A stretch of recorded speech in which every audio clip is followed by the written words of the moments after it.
Alright guys, welcome back to the channel. Brent's having a great day today. So today, we're talking about a way that content is about to change for the better. So a lot of you guys know my car reviews. They're my favorite videos to make. It's a test of my skill in cinematography as well as content creation. And of course it starts raining. I can't win. The last two videos I filmed it's rained. We're going to move to the porch. Alright, so now that I've been rudely interrupted by the rain, welcome back to the channel, guys. Hope everyone's having a great day today. So let's talk about the way channel content is about to change for the better. It is coming down hard too. So let's talk about car reviews. So like I just said a minute ago before I was rudely interrupted by the rain, car reviews are some of my favorite videos to make. I test my cinematic skills as well as just puts my skills to the test. It just is really just a fun video for me to make. Because it lets me flex my little cinematic skills I've learned from class. Because those who don't know, I actually am a film student. And I get to really challenge myself. And I think that's really the fun part about these videos is viewing the cinematics and thinking the videos is the challenge for me. As well as going in detail with all the fun filming angles and learning how to edit, stuff like that. I spend a lot of time editing car reviews. It's probably my favorite ones that I do for that reason. It's really my max effort videos. But anyway, let's talk about how those are going to change while I move this pillow out of the way so I can sit back.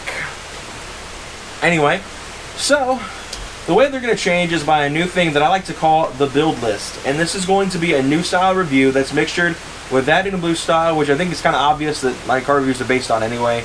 As well as going with a style based on Thick Whips. Thick Whips is one of my favorite YouTubers right now to watch. He's got a Mark V Supra, he's had an M2 in the past, he's had an E92 M3. It was an E9D actually because of the four-door, and he had an F30 328i at one point, and those are all cars that I love. If he just had the E60 M5, that would kind of complete the ultimate BMW collection in my eyes. He actually does own an E36 M3 as well now.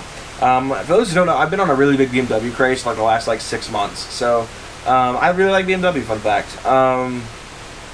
So yeah, I've been watching his channel obviously for BMW content and Supra content.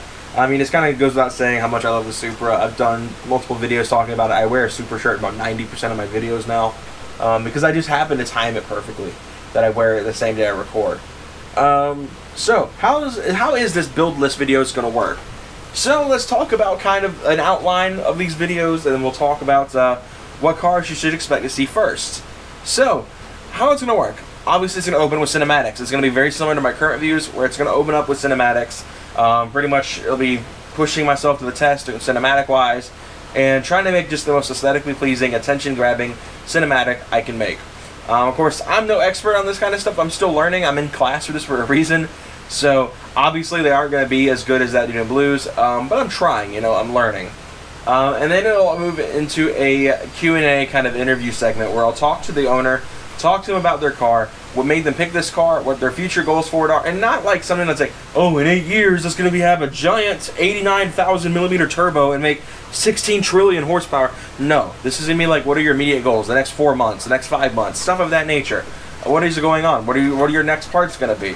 And then, of course, to close it out, we're going to go the same way reviews always have been from my channel, and we're going to go for a ride in the passenger seat and experience the car. That way, it's not technically the same as reviews, because with car reviews, you're more expected to drive the cars and get your own feel for the car. 90% of the videos I've ever done in car review format have been from the passenger seat perspective. I can name only 3 that have actually driven it: the Equinox, the Mustang, and the Mini. So, obviously, I don't want to, keep it that way. I'd like to kind of have a more traditional style video for my passenger seat reviews, because it's hard to call them car reviews when you're not the one getting the feel for the car. So that's why the build list is now a thing. It'll be replacing the current format of car reviews I have. They'll still be under the same playlist. It won't be like they're going anywhere. But the videos are going to change in how they're done. They're going to be considerably longer now, which is another thing that hopefully some people will actually enjoy, because my car reviews have always been kind of long, but bringing these to like 20+ minute videos I think will be really fun. Pretty much the idea is, like I said, a mixture of That Dude in Blues videos and Thick Whip's feature films. Because those are actually my favorite of his videos to watch, actually. I love his own builds, but goodness gracious, those feature films are so great to watch. There's a burden tree. Anyway, that's kind of the build list as a whole. It's going to be just the way I'm going to do car reviews going forward. So what are some of the first cars you guys should expect these videos to be based on? So first off, my sister's boyfriend has a hybrid / big turbo Volvo S60R. The car is wild. and I've wanted to do a video with it forever, but unfortunately the weather and my scheduling has not worked very well for it. I had a subscriber that drove in from Texas at the beginning of the month, and we were trying to get together this entire time, but one thing, I haven't had a car because when he first came down here, the truck was still gone. So we're talking quickly about that. So yeah, the S60R will be one of the first cars to pop up in this format, as well as if I can actually get time before the subscriber leaves to go back to Texas, get together with him on his Honda Element, which I think will be a fun video to make. The Honda Element is just one of those oddball cars. It's like the Sport Trac in a lot of ways.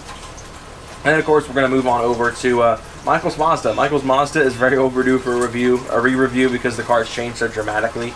And of course, before Hayden leaves, we're going to get a video of the SUK. It's kind of just, it just makes sense. Hayden's about to leave to go down south. The car has probably had the biggest change out of any car reviewed. So I think it is probably the most deserving, outside, again, with Michael's Mazda, of a redo on the channel. So those will be the kind of the first few build list videos. I'm really excited to get these out to you guys because they're fun. They're going to be fun, and I'm really excited for them because it's going to take the videos I love making the most, and it's going to make them even better. So to close this video out, I thought I'd talk about the Sport Trac for just a little bit. Because I know you guys are more, more worried about that right now than the car review videos, and that's fine. That's what the channel's about, is that truck. So I actually ordered a few more parts for it. I've been able to actually buy parts for it in a long time, and it's nice to actually get some fun maintenance stuff on hand again for it. And starting off, we've got timing chain tensioners. I know lots of people are probably gonna be on my case, like, about time you did that, and I know it's about time I did that. I've been waiting for a while to get these timing chain tensioners done. And now that I actually have the finances to make it happen, I'm really excited to get it done.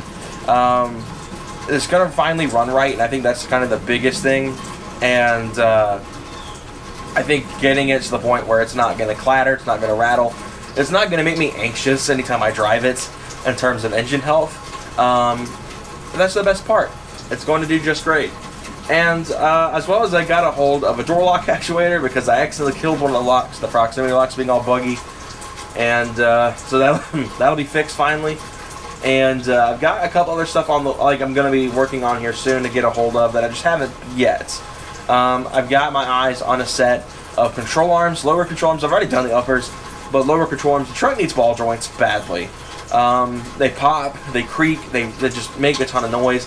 And it's kind of embarrassing going to meets or going to work, and they don't hear my exhaust quite so much as they hear it creak and pop and make tons of noise. And I'm not crazy about that. So I'm going to order new control arms for it, as well as new bushings and stuff like that. It's already got new end links. It's already got new upper control arms, so those bushings have been replaced.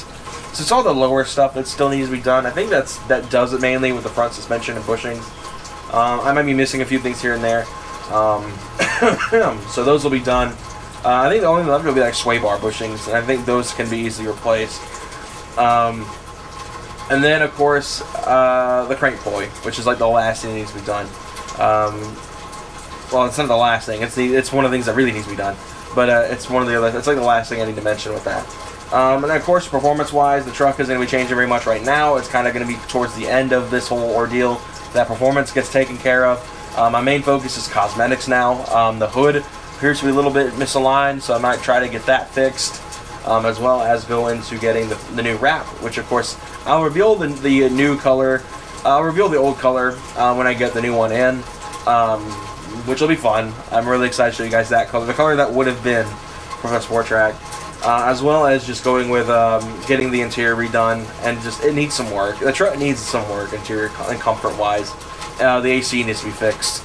So I mean, I've got a lot on my plate coming up soon, but it is going to get dealt with, and it's going to be better than ever. The truck's going to be to a point now where it'll be something I don't have to worry about quite so much, and I think that's the best part about it. I haven't been able to go into not worrying about that truck in months and years, really.